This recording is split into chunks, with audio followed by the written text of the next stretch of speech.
The Imperial Senate was eventually dissolved permanently when Emperor Palpatine knew he no longer required it, opting to maintain order through fear of the Empire's new creation, the Death Star. But how did the Imperial Senate last so long after the Galactic Empire rose to power from the old Galactic Republic Senate? Well, the answers to that question were deeply planned by Sheev Palpatine long before he rose to power as the Emperor of the Galaxy. Palpatine knew as a lowly senator of Naboo, years before the Empire, that the Galactic Republic was in serious trouble over its running of the galaxy. The Senate was tied in knots due to all the corruption, overcomplicated procedures, and too many committees, squabbling senators, and a lack of strong leadership. Palpatine, alias Darth Sidious, saw a clear path to ensuring the Sith could rise again through his clever knowledge of the dark side, but also his inner workings of the Galactic Republic bureaucracy. He knew the galaxy would weaken down a path which would make it vulnerable to outside threats beyond the known galaxy. Building a strong foundation of order was one way to protect the galaxy, and the Empire was his way of achieving the security he sought. On his home world of Naboo, he also knew the monarchy of Naboo was weak after Queen Amidala ascended to the throne in 33 BBY. Seeing the young queen as naive and impressionable, she was easy for the senator to manipulate towards making decisions which furthered his long-term goals.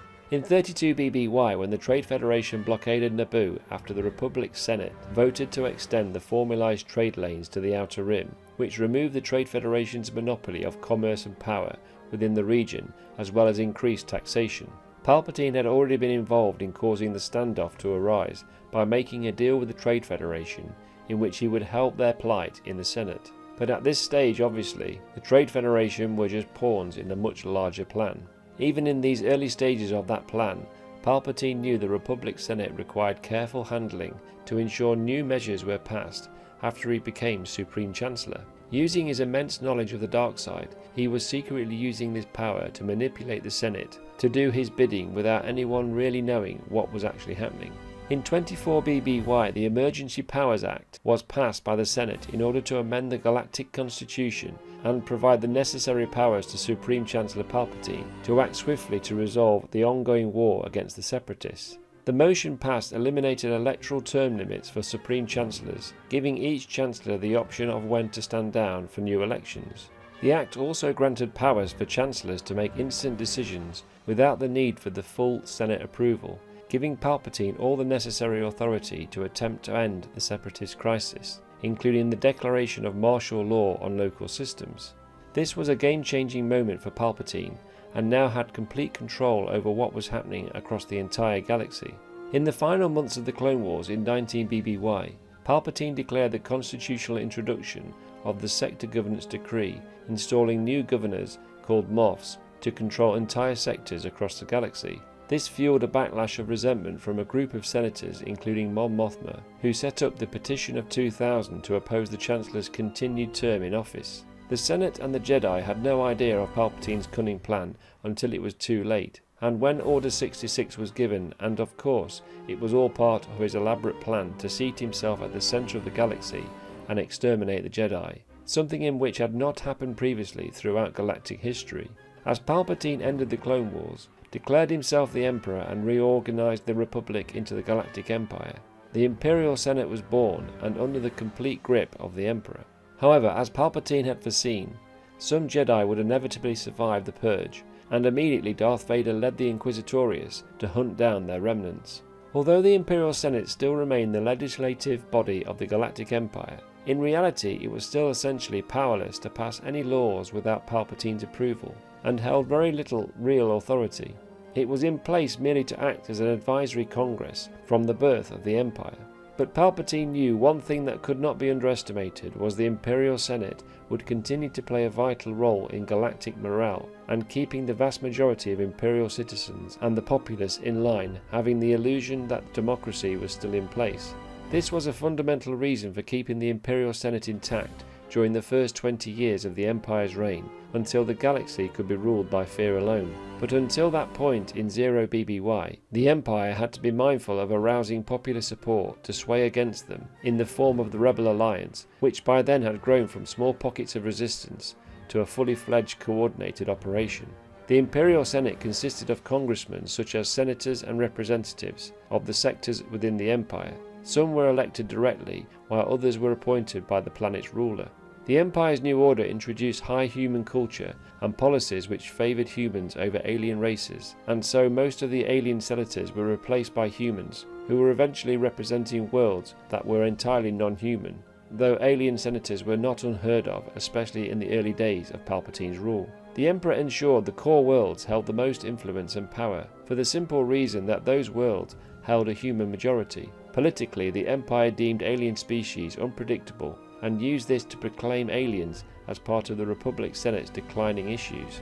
The signing of the rebellion's declaration by its leaders was the final nail in the Senate's coffin. After the declaration was sent directly to Emperor Palpatine. To Palpatine's disgust, he learned the rebellion had distributed the declaration throughout the galaxy and sparked some worlds to openly turn against the Empire.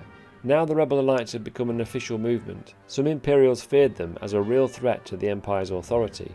Danger, the outspoken Stormtrooper Corps officer, expressed his view to Darth Vader that the capture of an Imperial senator would be dangerous if word spread.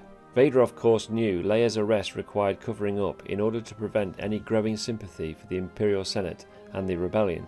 Also, High General Cassio Tague was certainly among the Imperials, who valued the rebel threat to the Empire when the Joint Chiefs met aboard the first Death Star in the same year. Unlike some of the other high-ranking Imperials attending the meeting, Tague saw the rebellion as a large enough threat to even the Death Star after the technical plans had been stolen. However, Grand Moff Tarkin then announced the Senate had been dissolved, and Tague questioned Tarkin as to how control of bureaucracy could be taken care of now the Senate had been dissolved. The regional Moffs then held all the power over their sectors to govern, but ultimately answered to Palpatine and his advisors. The bureaucracy would have been assimilated into the overseeing role of the Select Committee of Comp Nor, and handled by the Imperial government branches, so it was no longer an issue to the Emperor. The completion of the first Death Star indeed was the trigger the Emperor required to pull the plug on the Senate and rule with fear. Now the planet-killing battle station was there to deter any resistance. This whole idea had been the brainchild of Wilhuff Tarkin's doctrine, but its lengthy construction had cost the Empire dearly, while delay after delay had allowed the Rebel Alliance to gain enough strength to form a credible threat. The rebels by 0BBY had a large enough network to challenge the Empire, but only in very selective missions due to a lack of funds and resources. In reality, removing the Imperial Senate had been a decisive mistake by Emperor Palpatine and allowed large sections of the galaxy to sympathise with their cause. Now the formalised declaration had been created against the Empire and Palpatine's rule. After the Battle of Yavin and the rebels' decisive victory over the Empire, by daring to attack and destroy the first Death Star, this sparked an obvious message to the galaxy that the Empire's popularity from the previous 20 years had evaporated, and largely only the wealthy Imperial worlds towards the centre of the galaxy was still firmly in support of the Empire. Without the Imperial Senate to maintain a sense of democracy and stability for the galaxy, Palpatine now realised the rebellion must be stamped out at all cost, and their threat was taken much seriously by the ranks of the Imperial military.